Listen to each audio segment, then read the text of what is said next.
নমস্কার। গঙ্গার আজকের পর্বের রিভিউ নিয়ে বাংলা সিরিয়াল সমাচার তোমাদের সামনে এসে গেছে। তো আজকের পর্বের রিভিউতে যেটা দেখা যাচ্ছে যে অর্জুন থানাতে তার কলিগদের সাথে মিটিং করছে যে কোনো একটা ডিপার্টমেন্ট থেকে খবর এসছে যে অমুক রাস্তাতে প্রচুর পরিমাণে কুমড়ো সাপ্লাই হচ্ছে। তো তারা খোঁজ নিয়ে জানতে পেরেছে আশেপাশে সেরকম কোনো ক্ষেত খামারও নেই। তো কুমড়োটা আসছে কোথা থেকে? প্রচুর প্রচুর ধরনের। তো পুলিশ কিছু গাড়ি রেডও করেছে, কিন্তু কিছু ধরা পড়েনি সেরকম সন্দেহজনক। সুনন্দাকে সেই দায়িত্বটা দিচ্ছে। তো সুনন্দা বলছে ঠিক আছে, এই বিষয় নিয়ে সুনন্দা সবার সাথে আর কি একটা মিটিং করছে।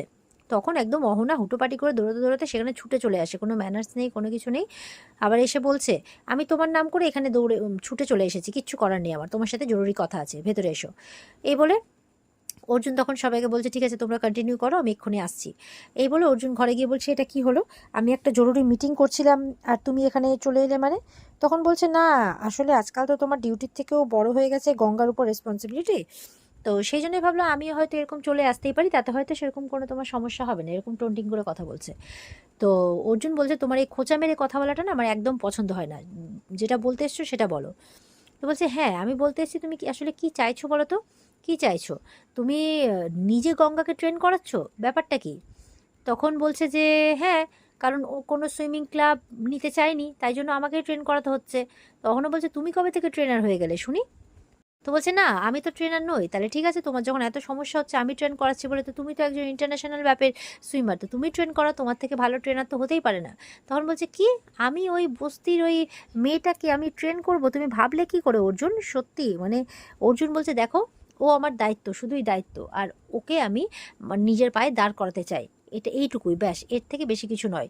একটা মেয়ে নিজের পায়ে দাঁড়িয়ে নিজের ফিউচারটা গড়বে, নিজের মতো জীবন কাটাবে, এর থেকে ভালো আর কি হতে পারে? আর এই দায়িত্বটা পালন না হওয়া পর্যন্ত আমি কোনো কিছু নিয়ে ভাবতে পারছি না। আর আমার যখন তোমাকে প্রয়োজন ছিল বিপদে, তখন তো তুমি আমার পাশে ছিলে না। এখন তুমি আমার কাছে কোন আশা নিয়ে এসছো? আমার কাছে কোনো আশা রেখো না, এখন আমি কোনো কিছু নিয়ে ভাবতে পারবো না। তো বলছে ঠিক আছে, তুমিও বেঁচে থাকবে আমিও বেঁচে থাকবো, দেখবো কি হয়। এই বলে অহনা চলে যায়। এবার ওদিকে গঙ্গা পড়ছে, একদম জোরে জোরে কবিতা মুখস্থ করছে। তখন পিয়ালি এসছে খাবার নিয়ে, হাফ বয়েল ডিম নিয়ে। তো এবার তখন দেখছে গঙ্গা যে স্যারের ফোন এসছে। তো বলছে আচ্ছা পিয়ালিদি, আমি যে হাফ বয়েল ডিম খেতে বারণ করেছিলাম সেটা কি স্যারকে বলে দিয়েছিস? বলে না তো। বলে তাহলে কেন ফোন করছেন? বলে আরে দেখ কোনো জরুরি বিষয়ে ফোন হবে, বলে কি জানি আবার কিছু করে ফেলেছি নাকি। ভয়ে ভয়ে ফোনটা রিসিভ করে। অর্জুন বলছে ফোনটা রিসিভ করতে পারছো না, এত দেরি লাগে রিসিভ করতে? বলে না স্যার আমি পড়ছিলাম, কবিতা মুখস্থ করছিলাম, বলবো? এই বলে ছড়া শোনাতে শুরু করেছে। বলে চুপ করো, একদম চুপ করো, আমি তোমাকে কবিতা শোনাতে বলেছি, এখন পড়াশোনা বন্ধ করো আর রেডি হও, আমি এক্ষুনি আসছি নিতে তোমাকে, ক্লাবে যেতে হবে রেজিস্ট্রেশনের জন্য। তো ফোনটা কেটে দেয়। গঙ্গা বলছে এই স্যারের না মতিগতি আমি কিছু বুঝতে পারি না, সকালেই বললো যে বাড়ি গিয়ে কিন্তু পড়তে বসবে, আমি আসবো, এসে তখন রেজিস্ট্রেশনের জন্য যাব, এখন বলছে পড়াশোনা বন্ধ করো, এখনই যাবে ক্লাব রেজিস্ট্রেশনে। তো পিয়ালি বলছে ছাড় না, এইসব তুই হয়তো ভাবতে আছিস কেন, তোর তো রেজিস্ট্রেশনের ডেট আজকে, যাবি না? বলে সে তো সন্ধে অবধি হবে, কিন্তু উনি যে এখনই যেতে চাইছেন। বলে আচ্ছা বাবা ঠিক আছে, কোনো কারণ হবে, অত কথা তুই ভাবতে যাস না, তুই রেডি হ, নাহলে দাদাভাই সে কিন্তু আবার খুব রাগ করবে। ওদিকে দেখা যাচ্ছে যে নাম রেজিস্ট্রেশনের জন্য সব ছেলেপেলে ভিড় জমেছে, লাইন পড়েছে। তো যেভাবে ফর্ম ফিল আপ হয়, রেজিস্ট্রেশন হয় আর কি, সেভাবেই হচ্ছে। তখন সেখানে অহনা গিয়ে উপস্থিত। আর একটা ক্লাব লেভেলের কম্পিটিশনের রেজিস্ট্রেশন হচ্ছে, সেখানে অহনার মতো একজন ইন্টারন্যাশনাল লেভেলের সুইমার গেছে, সেটা তাদের জন্য অনেক ভাগ্যের ব্যাপার, খুব ভালো ব্যাপার তাদের জন্য। তো সবাই তো ধন্য ধন্য করছে, এবার বসতে টসতে দেয়। বলে ম্যাডাম বসুন বসুন, আপনি আজকে আসবেন আমাদের পরম সৌভাগ্য। বলে না, আমি ভাবছি যে আপনাদের এখানে যে ওই 16 থেকে 30 বছরের যে নতুন সুইমাররা আছে, আমি ভাবছি যে এবার তাদেরকে আমি ট্রেন করব। এটা শুনে তো সবাই খুব খুশি হয়ে যায়। কি বলছেন ম্যাডাম? বলে হ্যাঁ। আর তখন কিন্তু অর্জুন চলে এসেছে ওখানে গঙ্গাকে নিয়ে। আর ওখানে তখন অর্জুন আসেনি বলেই কিন্তু অহনা এই ফাঁকে কাজটা সেরে ফেলতে চাইছিল, যে যাতে গঙ্গাকে কোনোভাবে জিততে দেওয়া না যায়। কারণ মনে মনে বলছে আমি যতই মুখে বলি না কেন, গঙ্গার মধ্যে কিন্তু একটা জেদ আছে। আর ও তো একজন সুইমার, ও তো বুঝতেই পারছে, ও দেখেই বুঝে গেছে যে গঙ্গার মধ্যে জেদ আছে, আর এই লেভেলের কম্পিটিশন জেতাটা গঙ্গার জন্য কোনো ব্যাপার নয়, ও জিততেই পারে। সেই জন্যই আরও এসছে, যাতে গঙ্গার জেতার সমস্ত রাস্তাই বন্ধ হয়ে যায়। তো তাই বলছে আমি ট্রেন করব 16 থেকে 30 বছর বয়সী যারা যারা আছে, তাদের মধ্যে বলা যায় না, তাদের মধ্যে হয়তো কোনো ট্যালেন্ট লুকিয়ে আছে, আর আমি যেখানে প্র্যাকটিস করি সেখানে ওদের ট্রেন করব। তো এই কথা বলতে যাবে কি পেছনে অর্জুনকে দেখে নেয়, অর্জুনকে দেখে তো ভয় পেয়ে যায়। সেটা কি হয়ে গেল, অর্জুন দেখে ফেললো, আমি তো ভাবছিলাম এই ফাঁকে কাজটা ছেড়ে চলে যাব, এবার কি হবে? এবার তখন বলছে আচ্ছা ঠিক আছে আমি আসি তাহলে, এই বলে বেরিয়ে যায়। আর অর্জুন কিন্তু রেগে একেবারে গজগজ করছে। গঙ্গা ভাবছে কি এবার ফুলটুসি ম্যাডাম এখানে। অর্জুন এবার অহনার পেছনে যায়। অহনা অহনা দাঁড়াও, অহনা কিন্তু দাঁড়াচ্ছে না। বলে দাঁড়াও, আমি পরিষ্কার বুঝতে পারছি যে তুমি এখানে কেন এসেছো। আমি শুধু এতদিন সন্দেহ করছিলাম যে এই গঙ্গার এই যে কোনো ক্লাব যে ওকে নিতে চাইছে না, এর পেছনে কেউ কোনো মানে কারসাজি করেছে নাকি। আর এখন আমি ওটা একদম শিওর হয়ে গেলাম যে এর পেছনে তুমিই আছো। আমি ভালো করেই জানি যে তুমি এটা বুঝতে পেরেছো যে গঙ্গার মধ্যেও ট্যালেন্ট আছে, গঙ্গাও এই প্রতিযোগিতাটা জিততে পারে, তাই তোমার মধ্যে ভয় জেগেছে আর তুমি এমন কাজ করছো। গঙ্গা কিন্তু অর্জুনের কথাটা সব শুনছে। তো অর্জুনের যে গঙ্গার প্রতি এতটা বিশ্বাস, এটা দেখে কিন্তু গঙ্গার কোথাও না কোথাও আরও মানে ভালো লাগছে আর মনের মধ্যে আত্মবিশ্বাস জাগছে। অহনা বলছে দেখো তোমার মাথার এখন ঠিক নেই, আমি তোমার সাথে কোনো কথা বলতে পারবো না। তো অর্জুন বলছে তোমার কথা বলার মুখ আছে নাকি যে তুমি কথা বলবে? তুমি আজকে তোমাকে আমি বললাম যে গঙ্গাকে তুমি ট্রেন করো, সেইবেলা তুমি করলে না, আর এখানে এসছো তুমি সবাইকে ট্রেন করতে। হ্যাঁ, তুমি আমাকে কি ভেবেছো যে আমি কোনো কিছু বুঝি না? গঙ্গাকে তুমি জিততে দেবে না, এটা সব রকম চেষ্টা তুমি করছো, তবে একটা কথা শুনে রাখো, এই কম্পিটিশনটা গঙ্গাই জিতবে।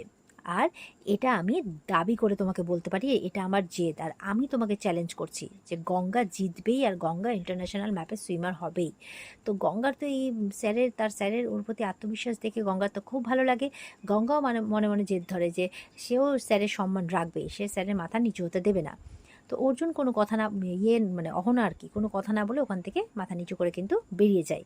তো এবার গঙ্গা এসছে, ওর স্যারকে বলছে স্যার আপনি চিন্তা করবেন না, আমি আপনার মাথা নত হতে দেবো না, একটু বিশ্বাস করুন। বলে আমি তোমাকে বিশ্বাস করি গঙ্গা, তাই এত বড় চ্যালেঞ্জটা নিয়েছি, আর তোমাকে এটা জিততেই হবে, যে করেই হোক জিততে হবে। বাড়িতে এসে অর্জুন রানাকে ফোন করেছে যে মাসাল ক্র্যাম্প হলে কি করা উচিত। বলে এখনো হয়নি, কিন্তু সেফটির জন্য জেনে রাখছে আর কি।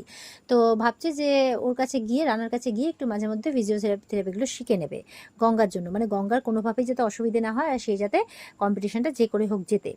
তো যাই হোক, কথাবার্তা হওয়ার পর এবার সেখানে উদয়ন, তারপরে হচ্ছে লালি, মানে আলো আর কি, সায়ন, এরা সব আসে যে এই কি ব্যাপারে তোর কি হয়েছে। বলে আর বলিস না, মানে আজকে অহনা মাথাটা এত চটিয়ে দিয়েছে না, খুব কষ্ট করে নিজেকে কন্ট্রোল করে আছি। কি করেছে জানিস, আজকে একটা ইম্পর্টেন্ট মিটিং চলছিল আর ঠিক সেই সময় এসে উপস্থিত হয়েছে, একটা নাকি ইম্পর্টেন্ট কথা আছে। কি কথা? আমি গঙ্গাকে ট্রেন কেন করাচ্ছি, ভাব, কোনো মানে হয়? আমি বললাম ঠিক আছে তুমি ট্রেন করাও, তখন তো না করে দিল, কিন্তু পরে যখন গঙ্গাকে নিয়ে রেজিস্ট্রেশনে গেছি ওখানে দেখছি ও বলছে যে সমস্ত নভিসদের নাকি ও ট্রেন করাবে, ভাব তুই।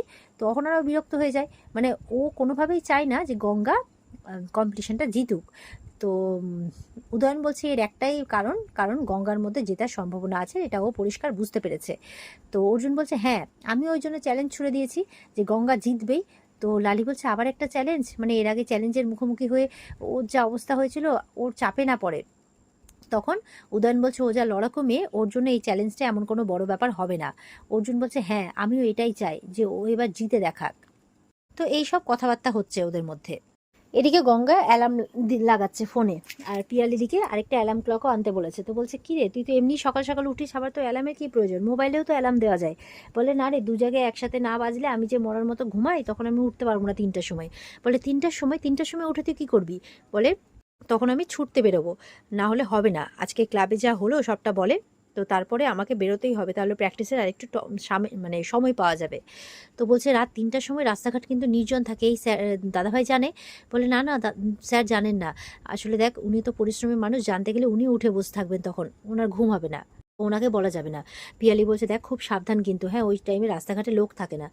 বলে চিন্তা করিস না পিয়ালিদি, আমরা তো মেটে গঙ্গার মেয়ে, ওখানে দিন রাত লখাই মস্তান, তারপরে ওই নারী পাচার, ওই মদের থেকে ঝামেলা, এইসব তো আমরা দেখেই বড় হয়েছি বল।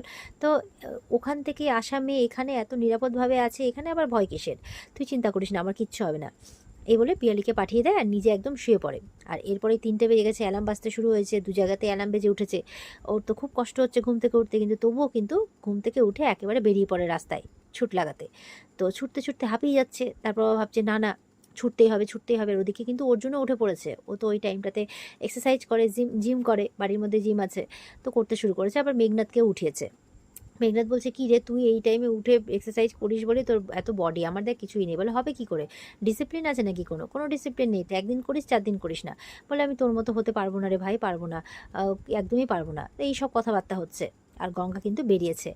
আর ঠিক ওই সময় দেখা যাচ্ছে যে মানে গঙ্গা ডিসাইড করেছে ও 10 পাক মারবেই। তো যে করে হোক ও জিদ মানে নিজেকে তৈরি করবে আর অহনাকে হারাবে, এটা ওর লক্ষ্য। তো এদিকে দেখা যাচ্ছে কিছু গুন্ডা, মানে একটা দোকানে রোল চাউমিন সব বিক্রি হচ্ছে, আর একটা গুন্ডা এসেছে কিছু গুন্ডা আর কি বাইকে করে এসে বলছে এই 10টা পুড়িয়া দে।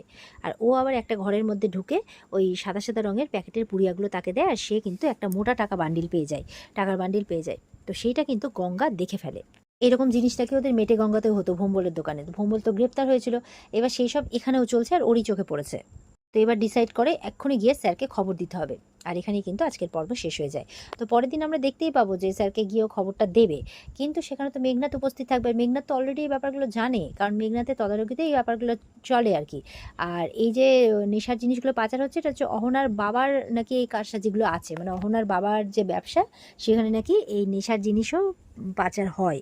তো সেই সব নাকি এখান থেকেই নিয়ে যাওয়া আসা হয়। তো সেটাই ও মনে মনে বলবে। তো অর্জুন আবার দায়িত্ব দিবে মেঘনাথকে, আর মেঘনাথ কিন্তু আবার সঙ্গে সঙ্গে বেরিয়ে পড়বে এই ব্যাপারগুলোকে ধামাচাপা দেওয়ার জন্য।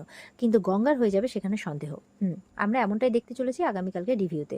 তো আজকে রিভিউ এ পর্যন্তই। ভালো লেগে থাকলে কিন্তু অবশ্যই লাইক কমেন্ট করে জানাবে, আর আমাদের সাথে জুড়তে চ্যানেলকে সাবস্ক্রাইব অবশ্যই করবে। দেখা হচ্ছে তোমাদের সাথে আগামীকালকে। সবাই খুব ভালো থাকবে। টাটা।